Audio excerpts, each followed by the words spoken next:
نحمده ونصلي ونسلم على رسوله الكريم أما بعد فأعوذ بالله من الشيطان الرجيم بسم الله الرحمن الرحيم إن الذين كفروا ينادون لمقت الله أكبر من مقتكم أنفسكم إذ تدعون إلى الإيمان فتكفرون قالوا ربنا أمتنا اثنتين وأحييتنا اثنتين فاعترفنا بذنوبنا فهل إلى خروج من سبيل ذلكم بأنه إذا دعي الله وحده كفرتم وإن يشرك به تؤمنوا فالحكم لله العلي الكبير هو الذي يريكم آياته وينزل لكم من السماء رزقا وما يتذكر إلا من ينيب فادعوا الله مخلصين له الدين ولو كره الكافرون رفيع الدرجات ذو العرش يلقي الروح من أمره على من يشاء من عباده لينذر يوم التلاق يوم هم بارزون لا يخفى على الله منهم شيء لمن الملك اليوم لله الواحد القهار اليوم تجزى كل نفس بما كسبت لا ظلم اليوم إن الله سريع الحساب وأنذرهم يوم الآزفة إذ القلوب لدى الحناجر كاظمين ما للظالمين من حميم ولا شفيع يطاع يعلم خائنة الأعين وما تخفي الصدور والله يقضي بالحق والذين يدعون من دونه لا يقضون بشيء إن الله هو السميع البصير صدق اللہ العظیم۔ یہ سورہ مومن کا دوسرا رکوع ہے۔ اس سورہ مبارکہ میں جیسے کہ پہلی دروس میں یہ بات بیان ہوئی ہے کہ اللہ سبحانہ و تعالی نے اپنی اس عظمت اور اپنے کلام کی اہمیت کو اور نبی کریم صلی اللہ علیہ وسلم جو انسانیت کے لیے ایک سچے ہادی اور رہنما بن کر تشریف لائے ہیں، ان کی بلندی مقام کو واضح کیا ہے اور ایک سچی اور مخلص جماعت کو صرف خالصتاً اللہ ہی کی بندگی، اس کی اطاعت، حکم برداری کا اس میں حکم دیا گیا ہے۔ اس دوسرے رکوع کے آغاز میں ہی اللہ سبحانہ و تعالی نے ان منکروں کو تنبیہ کی ہے کہ جو اللہ سبحانہ و تعالی کی تعلیمات کا رد کرتے ہیں، اللہ کے سچے پیغمبر اور ہادی پر طرح طرح کے الزامات لگاتے ہیں۔ اللہ سبحانہ و تعالی ارشاد فرماتے ہیں کہ بے شک وہ لوگ جنہوں نے اللہ کی تعلیمات کا انکار کیا، ینادون لمقت اللہ اکبر من مقتکم انفسکم، ان کو جب جہنم میں ڈال دیا جائے گا تو ان کو اس وقت ندا دے کر پکار کر ان سے کہا جائے گا، ظاہر ہے جب وہ کفار مشرکین نافرمان جہنم میں ہوں گے، اس وقت اپنی زندگی، دنیا کی زندگی کے اعمال پر بڑا انہیں پچھتاوا ہوگا، اور وہ جب اپنی ان زندگی کے اعمال کو سوچیں گے جن کی وجہ سے ان کو جہنم میں ڈالا گیا ہے، تو انہیں اپنے اوپر بڑا غصہ آئے گا کہ ہم نے یہ کیا کیا، فلاں ظلم کیوں کیا، فلاں بدماشی ہم نہ کرتے جس کی آج سزا ہمیں بھگتنی پڑ رہی ہے، تو اپنے آپ کو کوسیں گے، انتہائی غضبناک ہوں گے اپنے آپ پر۔ تو اللہ سبحانہ و تعالیٰ فرماتے ہیں کہ آج جتنا تمہیں اپنے اوپر غصہ آ رہا ہے نا، اس سے زیادہ اللہ کو غصہ تم پر اس وقت آتا تھا جب تو دنیا میں یہ ظلم کرتے تھے، جب بدماشی کرتے تھے نا، تو اللہ بڑا غضبناک ہوتا تھا، لیکن وہ کیونکہ حلیم ہے، فوراً بندوں کو سزا نہیں دیتا، موقع دیتا ہے، تم نے اس وقت نہیں سمجھا تو آج اس کی سزا کا مزہ چکھو۔ تو اللہ تعالیٰ یہی بات سمجھا رہے ہیں، آج تنبیہ کر رہے ہیں کہ بے شک وہ لوگ جنہوں نے اللہ کی تعلیمات کا انکار کیا، احکامات کو جھٹلایا، ان کو ندا دے کر پکار کر کہا جائے گا لمقت اللہ اکبر من مقتکم انفسکم، اللہ کا غصہ اور ناراضگی اس سے بڑھ کر ہے جتنی آج تمہیں ناراضگی اور غصہ اپنے آپ پر آ رہا ہے، اس سے بڑھ کر اللہ کو غصہ تم پر آتا تھا۔ اذ تدعون الی الایمان، جب تمہیں ایمان اور ایمانی اعمال کی طرف بلایا جاتا تھا اور تم انکار کر دیتے تھے۔ فتکفرون، قالوا ربنا امتنا اثنتین، تو وہاں وہ جہنمی اعتراف کرتے ہوئے کہیں گے، اللہ کے حضور التجا کریں گے کہ اے ہمارے پروردگار، امتنا اثنتین واحییتنا اثنتین، تو نے 2 مرتبہ ہمیں موت دی اور 2 ہی مرتبہ تو نے ہمیں زندگی دی۔ فاعترفنا بذنوبنا، ہم اپنی غلطیوں اور جرموں کا اعتراف کرتے ہیں۔ اللہ نے ہر انسان کو 2 موتیں اور 2 زندگیاں دی ہیں۔ اس کا تذکرہ اللہ نے سورہ بقرہ میں بھی کیا اور فرمایا کیف تکفرون باللہ وکنتم امواتا فاحیاکم ثم یمیتکم ثم یحییکم ثم الیہ ترجعون۔ تم آج اللہ کا انکار کر رہے ہو، کیسے اللہ کا انکار کرتے ہو حالانکہ تم پہلے نہیں تھے۔ جو پہلی موت ہے وہ عدم محض ہے کہ جب انسان اس دنیا میں نہیں تھا بلکہ اپنے باپوں کے اصلاب میں تھا، مادر رحم میں تھا، وہ پہلی گویا کہ موت تھی جب دنیا میں اس کا وجود نہیں تھا۔ اللہ نے پھر اس کو حیات دی، دنیا میں زندگی دی، اور پھر اس زندگی پر ایک پھر موت آتی ہے جب یہ دنیا کی زندگی بھی اس سے واپس لے لی جاتی ہے، چھین لی جاتی ہے۔ یہ دوسری موت ہے۔ پھر اس موت پر پھر بعث والی زندگی آئے گی، بعث بعد الموت، کہ دوبارہ اس کو کل حشر کے دن، قیامت کے دن اسے دوبارہ زندہ کیا جائے گا اور اللہ کے حضور پیش کیا جائے گا حساب و کتاب کے لیے۔ یہ دوسری ہی حیات ہے۔ تو اللہ نے ہر انسان کو 2 موتوں اور 2 زندگیوں سے دوچار کیا ہے۔ وہ اعتراف کریں گے کہ یا اللہ، ہم دنیا میں تو دوبارہ جی اٹھنے کا انکار کرتے تھے کہ مرنے کے بعد دوبارہ زندہ ہوں گے، لیکن نہیں، تو نے ہمیں دوبارہ زندہ کر دیا، اور آج ہمارے وہ اعمال ہمارے سامنے ہیں جو دنیا میں ہم کرتے ہیں۔ ہم اپنے جرموں کا اعتراف کرتے ہیں۔ فاعترفنا بذنوبنا فہل الی خروج من سبیل، آج اس جہنم سے نکلنے کا کوئی راستہ ہے، کوئی سبیل ہے، کوئی موقع آپ ہمیں دے دیں۔ دوسری جگہ پر فرمایا کہ وہ کہیں گے ہمیں ایک دفعہ دنیا میں بھیج دیں، نعمل صالحا، ہم بڑے اچھے کام کریں گے، اب بڑے نیک اور بیوے بن کر تیرے دربار میں آئیں گے، کوئی راستہ ہے اللہ ہمیں دوبارہ دنیا میں جانے کا دے دے۔ فہل الی خروج من سبیل، اس کا جواب تو یہاں ذکر نہیں کیا گیا، آگے اس جواب کی علت بیان کی گئی ہے۔ جواب تو یہ کہ لا سبیل، آج کوئی راستہ نہیں ہے نکلنے کا جہنم سے، آج تمہارے لیے یہیں رہنا ہے، یہی تمہاری سزا ہے۔ اور اس کی وجہ آگے بیان کی، علت بیان کی، ذالکم بأنہ اذا دعی اللہ وحدہ کفرتم، اس لیے تمہیں یہاں ہمیشہ رہنا ہے کہ بأنہ اذا دعی اللہ، بے شک جب اللہ وحدہ لا شریک کی طرف تمہیں بلایا جاتا تھا، اس کی تعلیمات کی دعوت دی جاتی تھی، اللہ کی وحدانیت کی طرف تمہیں پکارا جاتا تھا کہ صرف ایک اللہ کی ہی بندگی کرو، اسی کی اطاعت کرو، ایک اللہ کے احکامات کی پیروی کرو، تو تم کفرتم، انکار کرتے تھے، اللہ کی تعلیمات کو جھٹلا دیتے تھے، پس پش ڈال دیتے تھے۔ وَإِن يُشْرَكْ بِهِ تُؤْمِنُوا، اور اگر اللہ کے ساتھ شرک کیا جا رہا ہوتا یا اس شرک کی دعوت دی جاتی تھی تو تم فوراً مان لیتے تھے، دوڑے چلے جاتے تھے۔ اللہ کے مقابلے میں دوسری طاقت اور قوتوں کی تم اتباع کرتے تھے اور اس کو فوراً قبول کر لیتے تھے۔ اللہ کے مقابلے میں وہ آج اللہ کی تعلیمات کے مقابلے میں وہ جھوٹے نظام بھی ہیں جو آج انسانیت پر مسلط ہے، اور انسانیت، حکمران طبقہ ان کی طرف دوڑا چلا جا رہا ہے، ان کو قبول کیے جا رہا ہے۔ عجیب بات ہے، آپ کا ملک اسلامی جمہوریہ ہے، لیکن کتنے قوانین ہیں یہاں، اور ان قوانین پر عمل نہ کرنے پر سزائیں ہیں جو کہ صراحتاً واضح طور پر دین اسلام کے خلاف ہے۔ آپ کا آئین، چاہے اس پر آپ نے شروع میں آئین اسلام لکھا ہوا ہو، لیکن اس کی کتنے قوانین ہیں،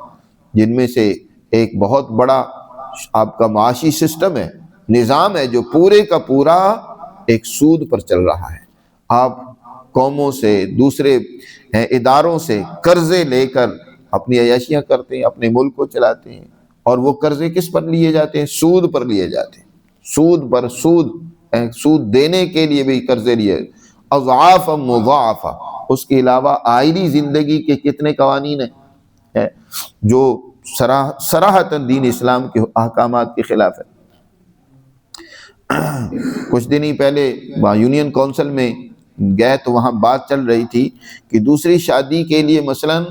اگر اجازت نہ لی جائے تو اس کو سخت سزا ہو سکتی ہے، کئی سال تک اس کو سزا بھی ہو سکتی ہے، جرمانہ بھی ہو سکتا ہے۔ اب اللہ نے تو ضرورت کے تحت دوسری شادی کی اجازت دی ہے، لیکن یہاں اللہ کی اجازت کی پرواہ نہیں ہے، گورنمنٹ کی یا اس عورت کی اجازت لینا ضروری ہے۔ اگر اجازت نہیں ہے تو تم سخت سزا کے مستحق ہو، چاہے اللہ نے اجازت تمہیں دے کیوں نہیں رکھی۔ اس طرح کے اور بھی کتنے قوانین ہیں، ان قوانین کی یہاں دھجیاں اڑائی جاتی ہیں، اس کے خلاف قوانین ہیں۔ تو اللہ کے حکموں کو چھوڑ کر تم دوسروں کی حکموں کی اطاعت کرتے تھے، دوسرے احکامات کی طرف دوڑے چلے جاتے تھے۔ یہاں سرمایہ دارانہ نظام مسلط ہے اور اس کی کوئی پرواہ نہیں ہے جی، بلکہ اسی کو ہی سب کچھ کامیابی کا ذریعہ سمجھا جاتا ہے۔ نئی جو ذہنیت ہے وہ تو کہتی ہے دین اسلام ترقی کے راستے میں رکاوٹ ہے جی، ہمیں اگر ترقی کرنی ہے تو ہمیں ان لوگوں کے اس نظام کو اپنانا ہوگا، اور ان کا نظام غلط نظریے فکر پر قائم ہے، اور جس کی صورتیں مظلوم کے استحصال کی ہیں۔ تمام کا تمام وہ معاشی سیاسی نظام غریب کو فائدہ پہنچانے پر مبنی نہیں ہے، کمزور کو، بلکہ کمزور کو مزید لوٹنے، اس پر جبر کرنے، اس کو مزید اذیتوں میں دھکیلنے کی طرف لے جاتا ہے۔ تو جب تمہیں اللہ وحدہ لا شریک کی طرف بلایا جاتا تھا، اس کی تعلیمات کی طرف بلایا جاتا تھا، تم انکار کرتے تھے، اور جب تمہیں اس کے ساتھ کسی اور طاقت و قوت کی طرف بلایا جاتا تھا تو تم فوراً اس کو مانتے چلے جاتے تھے، جبکہ فالحکم للہ العلی الکبیر، حکم تو صرف اللہ ہی کا چلنا چاہیے، حکم، فیصلہ، قانون صرف اللہ کا چلنا چاہیے، العلی الکبیر، جو بلند و برتر، بزرگی و شرافت والا ہے، صرف اسی کا ہی حکم نافذ ہونا چاہیے، لیکن تم اس کے حکم کو جھٹلاتے تھے۔ هو الذی یریکم آیاتی، دیکھو اللہ وہ ذات ہے جو تمہیں اپنی نشانیاں دکھلاتا ہے، اپنی قدرت کی نشانیاں اور مظاہر اور عجائبات تمہیں دکھلاتا ہے۔ ان نشانیوں کو دیکھ کر تم اللہ کی وحدانیت کو، اس کے حکموں کی عظمت اور اہمیت کو مانو۔ کتنی نشانیاں قدرت کی جو انسان اگر ان میں غور و فکر کرے تو اپنے مالک کی عظمت کو، اس کے قانون کی سچائی کو پہچان سکتا ہے۔ کتنی نشانی ہے، اس کی ایک مثال اللہ نے یہاں بیان فرمائی، جیسے اس کی ایک نشانی یہ دیکھو کہ وَيُنَزِّلُ لَكُم مِّنَ السَّمَاءِ رِزْقًا، وہ تمہارے لیے آسمان سے رزق اتارتا ہے۔ رزق کا انتظام تمہارے لیے آسمان سے کون کر رہا ہے؟ رزق سے مراد حضرت ابن عباس رضی اللہ تعالیٰ عنہ سے کی تفسیر کے مطابق بارش ہے۔ بارشیں آسمان سے جب اترتی ہیں تو اس کے نتیجے میں تمہارے رزق میں ترقی ہوتی ہے، تمہاری صحتیں بحال ہوتی ہیں۔ بارش ہونا کچھ عرصہ بند ہو جائے پھر کیا حال ہوتا ہے تمہارا جی؟ یہ بارشیں کتنی اللہ کی نعمتیں لے کر آتی ہے، تو کون ہے اس کو اتارتا ہے؟ تمہارے اس رزق کا انتظام جس کے ذریعے سے کھیت سب ہیں، ساری تمہاری ضرورت کی چیزیں اور اس سے آسانی کے ساتھ پیدا ہوتی چلی جاتی ہیں۔ اس کے علاوہ اللہ نے جو سورج کی شعاعیں آسمان سے، چاند کی وہ جو تمازت اور سورج کی وہ جو کشش ہے، وہ پھلوں کے پکانے، سبزیوں کے تیار کرنے، اناج کی تیاری میں ایک بڑا اہم کردار ادا کرتی ہیں۔ وہ بھی آسمان سے گویا کہ آ رہی ہیں، وہ توانائیاں جو ان چیزوں کے اندر داخل ہو کر وہ ہمارے لیے مفید اور کارآمد بنتی ہیں۔ اس کے علاوہ دوسری جگہ پر اللہ نے ارشاد فرمایا کہ یہ جو چوپائے ہیں جن کا گوشت تم کھاتے ہو، وہ بھی اللہ نے آسمان سے تمہارے لیے بھیجے۔ یہ پالتو جانور 8 قسم کے جن کا تذکرہ پیچھے بھی گزرا ہے، تو اللہ سبحانہ و تعالیٰ نے انسانیت کے لیے ان کو آسمان سے اتارا، اس لیے ان سے انسان مانوس ہے، ان کو پالتا ہے،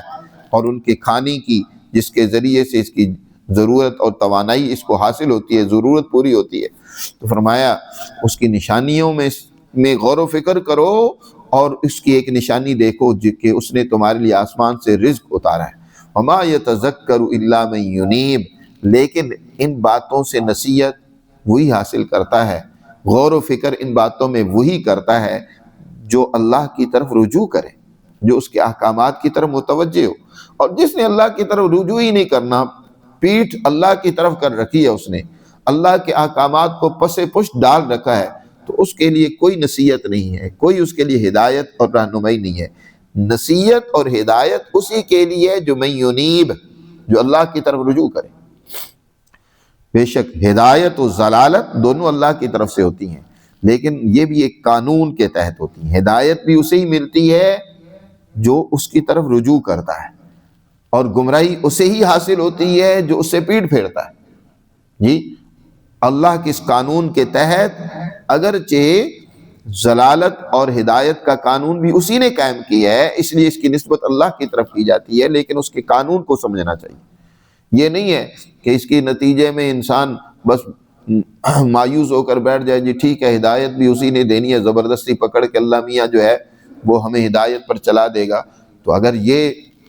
سوچ ہے تو پھر اس باقی زندگی میں بھی تو اس کو اپناؤ نا۔ یہ اخلاق، اعمال، اچھی عادات میں تو تم اس کا سہارا لیتے ہو کہ ہدایت و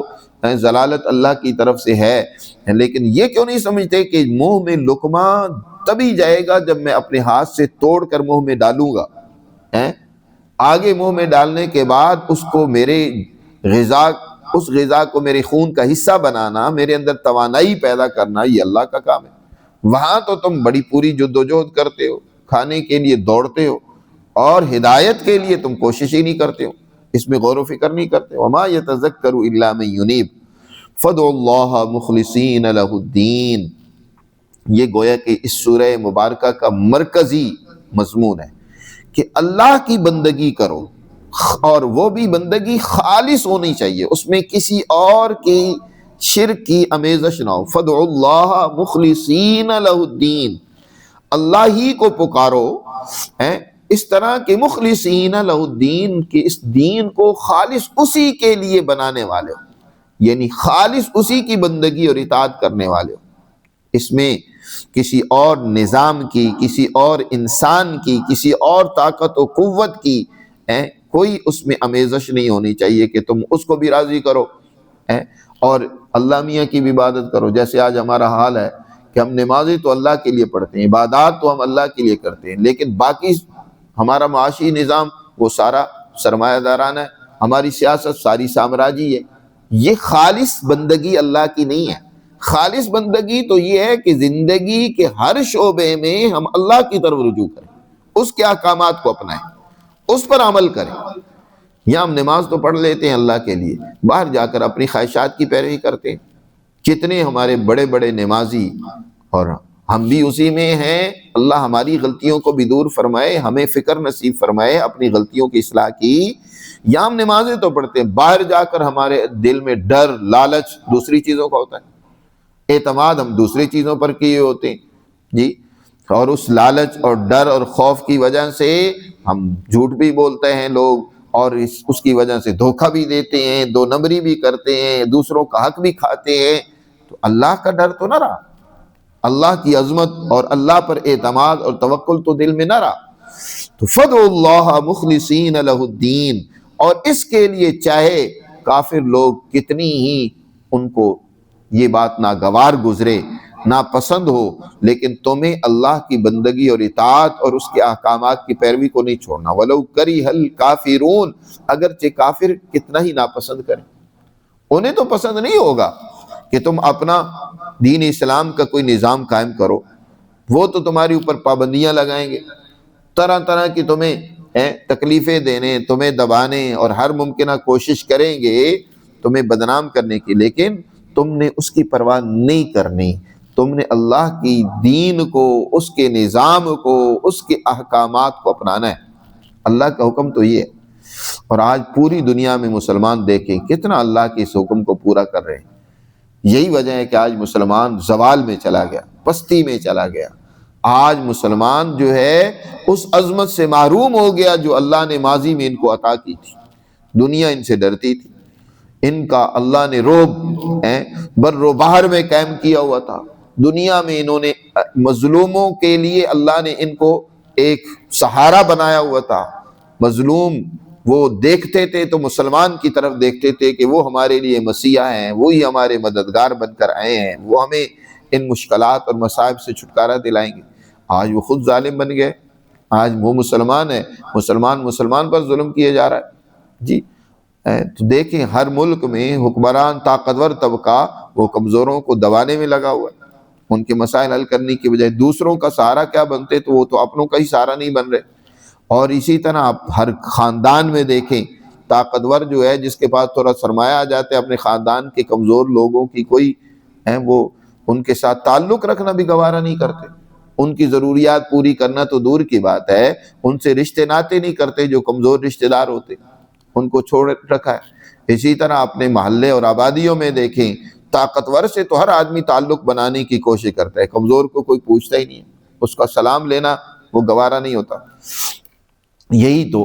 بہت بڑی آج کمزوری ہے۔ اللہ کے لیے تو انسان کی دشمنی، دوستی، تعلق وہ سب اللہ کے لیے ہونا چاہیے، یہ ہے مخلصین له الدین۔ کون سا اللہ؟ وہ اللہ رفیع الدرجات ذو العرش، جس کے لیے تم نے اپنے دین کو خالص کرنا ہے، وہ اللہ وہ ہے جو درجوں کو بلند کرتا ہے۔ رفیع الدرجات، رافع کے معنی میں ہے وہ، تو اس کا معنی یہ ہے کہ وہ انسانوں کے درجوں کو ان کی صلاحیت و استعداد کے مطابق وہی بلند کرتا ہے۔ جتنی جو انسان کوشش کرتا ہے، جدوجہد کرتا ہے اللہ کی طرف بڑھنے کی، اتنے درجے اللہ اس کے بلند کرتا چلا جاتا ہے جی۔ درجات انسان کی ترقی کے، روحانی اور اسی طرح مادی ہر طرح کی ترقیات یہ اللہ کی طرف سے ہوتی ہیں۔ مال و دولت ہے، عزت و ذلت ہے،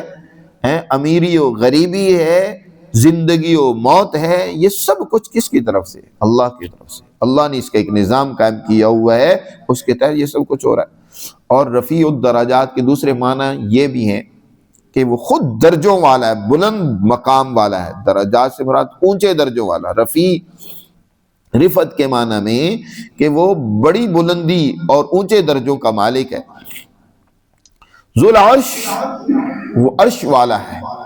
عرش یہ در حقیقت کنایہ ہے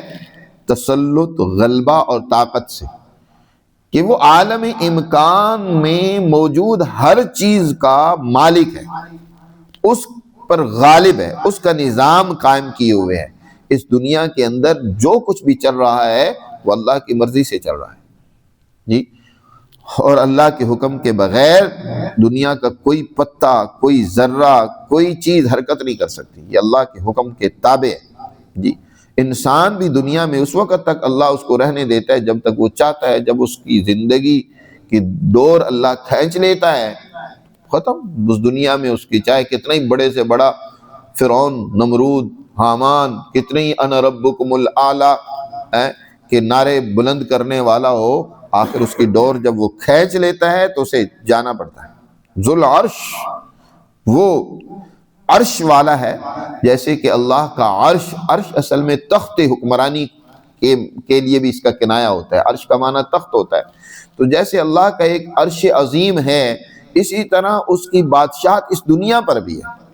جی۔ تو ذو العرش یلقی الروح من امرہ علی من یشاء، اسی ذات نے جہاں انسانی رزق کا انتظام کیا ہے نا، ظاہری مادی رزق، وہیں اس نے انسانی اخلاق کو درست کرنے، اس کی روحانیت کو ترقی دینے کے لیے وحی الہی کا بھی انتظام کیا ہے، اپنے احکامات بھی نازل کیے ہیں۔ وہ اب اس روح کو، یہ در حقیقت قرآن مجید کو، اللہ کی تعلیمات کو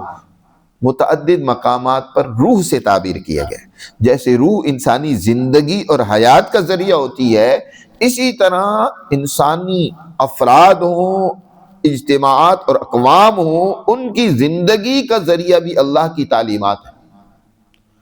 کوئی فرد وہ ترقی کرنا چاہتا ہے، کامیاب ہونا چاہتا ہے، بلندیوں کے مقام کو چھونا چاہتا ہے، یا کوئی قوم ترقی کرنا چاہتی ہے، وہ عزت پانا چاہتی ہے، وہ دنیا کی مہذب قوموں میں، باعزت قوموں اور شامل ہونا چاہتی ہے، تو اس کے لیے اللہ کی یہ روح، قرآن مقدس، اللہ کی تعلیمات جو اللہ نے اپنے بندے محمد صلی اللہ علیہ وسلم پر اتاری ہیں، اس کو اپنانا ہوگا۔ اس روح کو جب تک ہم نہیں اپنائیں گے، ایک فرد اپنے اندر ان کو داخل نہیں کرے گا تو اس کی زندگی نہیں ہے۔ ایک قوم اس کو اپنے اندر داخل نہیں کرے گی، یعنی اس کے مطابق اپنا عملی نظام نہیں بنائے گی، تو وہ قوم مردہ ہے، وہ ذلیل ہوگی، وہ رسوا ہوگی، دوسروں کی دست نگر رہے گی۔ تو فرمایا یلقی الروح، وہ ڈالتا ہے روح کو، من امری، امر سیام فضل، حضرت ابن عباس فرماتے ہیں من امری اے فضلی، یعنی اپنے فضل سے، علی من یشاء من عبادی، ان پر جن پر چاہتا ہے اپنے بندوں میں سے، اپنے بندوں میں سے جن پر چاہتا ہے انہیں وہ روح عطا کرتا ہے۔ یعنی انبیاء علیہ السلام، جس پیغمبر کو اللہ نے، جس انسان کو پیغمبری اور نبوت کے لیے منتخب کیا، یا اس سے مراد کہ اس روح کے اثرات جن بندوں، اب عباد کیونکہ یہاں جمع کا لفظ ذکر کیا گیا ہے، مراد اس سے وہ قومیں، وہ افراد ہیں جو اس روح کو اپناتے ہیں، اس کے مطابق اپنا عملی نظام بناتے ہیں، اس کو اختیار کرتے ہیں اللہ کے احکامات کو، تو ان کے لیے کیا ہے، یہ روح ثابت ہوتی ہے اور اللہ ان کو عطا کرتا ہے، اور جنہیں چاہتا ہے اللہ یہ روح اپنی عطا کرتا ہے۔ لِيُنذِرَ يَوْمَ الطَّلَاقِ، اور یہ اس لیے بھی ہم نے اپنے بندے محمد صلی اللہ علیہ وسلم پر روح نازل کی ہے تاکہ اس کے ذریعے سے یوم الطلاق سے انسانوں کو ڈرائیں، اس دن سے ڈرائیں جس دن انہیں اللہ سے ملنا ہے۔ ایک دن وہ آنے والا ہے جب اللہ سے ملاقات ہوگی اور ہماری اس دنیا کے تمام اعمال کا بدلہ ہمیں ملے گا، تو اس دن سے ڈرائیں اے پیغمبر۔ یوم ہم بارزون، جس روز وہ سب کے سب ظاہر ہوں گے اللہ کے سامنے، ہم بارزون لا یخفا علی اللہ منہم شیء، ان کی کوئی حالت، کوئی چیز، کوئی عمل ہے وہ کسی قسم کا بھی ہو، شے اللہ سے مخفی نہیں ہوگا، معمولی سا عمل بھی اللہ سے چھپا ہوا نہیں ہوگا، سب کچھ ان کا اس دن اللہ کے سامنے عیاں ہوگا۔ آج بھی اللہ کے سامنے ہے، اس دن تو وہ خود بھی دیکھ لیں گے، تو دنیا بھی دیکھ لے گی کہ یہ اس کے کرتوت تھے، یہ کام کیا کرتے تھے، سب عیاں ہوگا، بارز ہوگا، بارز ظاہر ہونے کو کہتے۔ لا یخفا علی اللہ منہم شیء، تو سب کے سب اپنی ان اعمال کے اعتبار سے اللہ کے دربار میں حاضر ہوں گے، اور ان پر وہ حالت طاری ہوگی جس سے پتہ چلے گا کہ اس کے یہ اعمال ہیں، اور وہ اعمال بھی وہاں ان کی کتاب بھی لائی جائے گی۔ تو اللہ پھر خود سارے بندوں سے میدان محشر میں سب کو جمع کر کے سوال کرے گا، لمن الملک اليوم، آج کس کی بادشاہت ہے، این الملوک، دنیا میں بڑے بڑے حکمران، چنگیز، ہلاکو خان، نمرود، فرعون، حامان، بڑے بڑے خدائی کے دعوے کرنے والے، بتاؤ لمن الملک اليوم، آج کس کی بادشاہت ہے؟ کوئی کہیں سے کوئی جواب نہیں آئے گا، سناٹا طاری ہوگا، خود ہی اللہ فرمائیں گے للہ الواحد القہار، آج اسی اللہ کی بادشاہت ہے جی، جو واحد، اکیلا اور یکتا ہے اور بڑا زبردست ہے۔ الیوم تجزا کل نفس بما کسبت، آج بدلہ دیا جائے گا ہر نفس کو جو اس نے دنیا میں کسب کیا، جو جس نے دنیا میں اعمال کی اس کے مطابق اس کو بدلہ دیا جائے گا۔ لا ظلم اليوم، آج کسی پر کوئی ذرہ ظلم نہیں ہوگا، نا انصافی نہیں ہوگی، اور یاد رکھو ان اللہ سریع الحساب، بے شک اللہ جلد حساب لینے والا ہے، وہ دن دور نہ سمجھو، بہت قریب ہے۔ وَأَنذِرْهُمْ، اے پیغمبر انہیں ڈرائیں، یوم العازفۃ، اس قریب آنے والے دن سے، عازفہ قریب جلدی آنے والا جو دن ہوتا ہے اس سے ڈرائیں ان کو۔ وہ جب دن آئے گا تو اس وقت اذ القلوب لدى الحناجر کاظمین، انسان کے کلیجے ان کے سینوں سے نکل کر ان کے گلے میں اٹک جائیں گے، لدى الحناجر، حناجر کے پاس آ کر اٹک جائیں گے، نہ وہ باہر نکل سکے گا کہ جان ہی نکل جائے، اور نہ ہی اندر جا سکے گا کہ سکون و راحت ملے۔ اس دن انتہائی جلال ہیبت ہوگی، اور انسانوں کی حالت یہ ہوگی کہ اس دن کی اس حالت سے ان کے کلیجے جو ہیں وہ گلے میں اٹک جائیں گے، کاظمین، اور انتہائی پشیمانی، ندامت اور غصے میں ہوں گے، غصے سے بھرے ہوئے ہوں گے کہ ہم نے کیا کیا، اور انتہائی غم میں ہوں گے، غم کے گھونٹ پی رہے ہوں گے۔ اس دن ما للظالمین من حمیم ولا شفیع یطاع، اس دن دنیا میں ظلم و بربریت کا بازار گرم کرنے والوں کے لیے کوئی مخلص دوست نہیں ہوگا جو اس کو حوصلہ دلائے جی، اس کے لیے کوئی راحت کی بات ہی کہہ دے، کوئی جملہ ہی اسے اچھا سنا دے۔ لا ما للظالمین من حمیم ولا شفیع، اور نہ ہی کوئی سفارشی ہوگا جس کی بات مانی جائے، یطاع، کوئی سفارش بھی ایسی نہیں ہوگی کہ جو قبول کی جائے۔ یعلم خائنۃ الاعین، جان لیں گے وہ آنکھوں سے خیانت کرنے والے، بندیاتی کرنے والے، آنکھوں کے اشارے بھی غلط استعمال ہوتے ہیں، تو جائے جن لوگوں نے آنکھوں کو بھی غلط استعمال کیا ان کی آنکھوں کی بددیانتی بھی وہاں سامنے آئے گی۔ وما تخفی الصدور، جو دلوں میں چھپی ہوئی باتیں تھیں وہ بھی ظاہر اور عیاں ہوں گی۔ واللہ یقضی بالحق، پھر اللہ حق اور عدل کے ساتھ فیصلہ کرے گا۔ والذین یدعون من دونہ، اور جو لوگ اللہ کے سوا دوسری طاقتوں اور قوتوں کو پکارتے اور ان کی بندگی اور اطاعت کرتے تھے، لا یقضون بشیء، وہ طاقتیں اور قوتیں ان کے حق میں کوئی فیصلہ نہیں کر سکیں گی،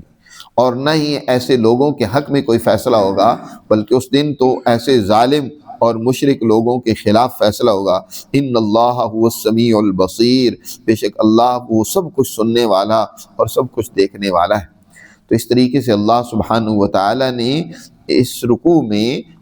انسان کو متنبع کیا ہے، خبردار کیا ہے کہ آج موقع ہے سمجھنے کا۔ اللہ تمہیں سمجھا رہا ہے، بار بار تنبیہ کر رہا ہے، اس دن کے سزا سے بچو، اور اس بچنے کا موقع آج تمہیں دیا گیا ہے۔ اس دن تم کہو گے کہ کوئی راستہ ملے کہ ہمیں دنیا میں دوبارہ جانا پڑے، اس جہنم سے نکلیں، اس سزا سے بچیں، لیکن اس دن پھر بچنا ممکن نہیں ہے، کوئی تمہیں اس دن نہیں بچا سکے گا۔ اللہ ہمیں سمجھ نصیب فرمائے، آج ہمیں اس کی فکر کرنے کی توفیق عطا فرمائے، اور ہر قسم کی غلطیوں، بد اخلاقیوں سے بچنے کی ہمیں ہمت طاقت دے۔